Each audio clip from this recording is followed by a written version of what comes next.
한 번이라도 보게 되면 계속 보게 되는 장전 시황 시작한다. 24년 12월 12일 목요일 시황에 대해 간략하게 설명하고 종목에 대한 코멘트를 진행한다. 주식은 현물, 선물, 옵션으로 나뉜다. 현물은 만기가 없고 선물과 옵션은 만기가 있다. 다시 선물은 지수 선물과 주식 선물이 있으며 옵션도 지수 옵션과 주식 옵션으로 나뉜다. 각각의 만기가 다른데 3개월에 한 번은 같은 날이 있다. 3월, 6월, 9월, 12월 둘째 목요일이다. 이날만큼은 네 가지의 만기일이 일치하고 가끔 고변동을 유발하는 특성이 있어서 내마녀의 날이라 부르는데 오늘이 바로 내마녀의 날이다. 외국인 수급은 긍정도 부정도 아닌 중립적 포지션이다. 현재 한국 증시는 낙폭과대 상태이기에 외국인의 강한 매도가 없다는 이유만으로 상승이 가능한 상황이다. 비중 축소는 멈추지 않고 있으나 강한 매도가 없기에 기술적 반등은 추가로 진행될 것으로 보여 시장에 대한 우려감은 없다. 전일도 외국인은 코스피 코스닥 선물까지 총 3천억 넘게 매도를 하였으나 종합지수는 코스피 1.02% 코스닥 2.17% 상승하였다. 금일 역시 강한 매도를 해야 할 이유가 없기에 긍정적 마감을 예상한다. 인덱스는 그리 중요하지 않은 국면이다. 중소형주의 봄이 오고 있기 때문이다. 중소형주의 봄이 오고 있다는 것은 그전은 겨울이었음을 의미한다. 중소형의 겨울은 왜 찾아왔을까? 과열이었다. 20년 3월 코로나 쇼크가 터지고 한국 증시는 주식 인구의 비약적 증가를 경험하였다. 이른바 동학개미 혁명이라는 이름으로 주식 투자 인구가 급증한 것이다. 코로나 이전까지 600만 명에 불과하던 주식 투자 인구는 20년에서 21년까지 1년간 300만 명이 급증한다. 약 50% 상승한 것이다. 이후 점진적 증가세가 유지되어 현재는 1,500만 명에 달한다. 최근에는 미국으로 이동한 인구가 많기는 하나 그렇다 해도 과거 대비 급증한 것은 분명하다. 개체수의 증가는 생태계의 변화를 가져온다. 증시에서는 이게 매우 부정적으로 작용을 하였다. 코로나 이전 코스닥은 나스닥보다 가벼웠다. 나스닥이 마이너스 3% 찍는 날에 코스닥 갭은 미니멈 3%였는데 코로나 이후 주식 인구의 급증으로 시초가 갭이 축소되는 현상이 잦아진다. 빠져야 할 것이 시초가에 제대로 반영되지 않다 보니 일주일 하락으로 끝날 것이 수개월씩 연장되는 효과가 발생하기 시작했다. 1번 부작용은 3년 내내 지속되었으며 추가된 것은 존버와 신용이다. 900만 급증 인구는 부동산으로 빚을 배우고 코인에서 존버를 배운 집단이다. 이걸 주식에 적용하다 보니 소위 개미털기라 하는 악성 매물의 소화 과정이 쉽게 진행되지 않았다. 또한 신용 문제가 컸는데 코로나 이전 신용 1위에서 50위까지의 종목을 보게 되면 유동성 상위주가 주를 이뤘음에 반해 이후에는 유동성이 붙었다 사라진 지 반년이 넘은 종목, 즉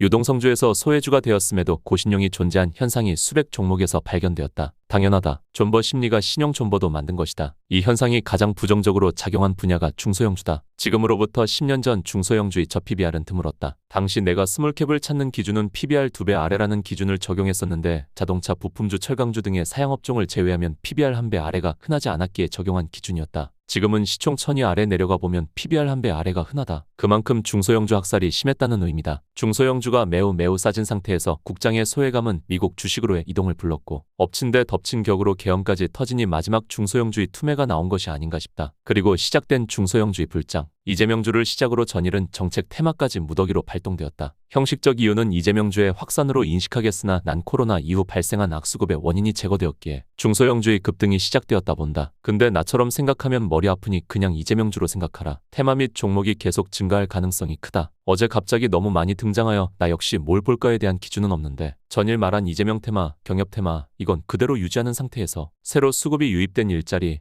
영유아, 창투사 테마에 대해서도 관심을 가져보자. 대형주는 재미없는 장이다. 대형주를 본다면 코스피에서는 조선주 아니면 보지 말고 코스닥은 바이오 시총 상위인 리가캠 바이오, 알테오젠. 그 외 테마 장세인이 테마의 유동성을 즐기자. 테마와 관련된 추가 설명은 네이버 블로그를 통해 그때그때 설명하겠다. 서울 다녀오느라 시간이 없어서 급마무리한다. 추가 내용은 블로그에서. 이상 시황 맛집 내일 같은 날이었다.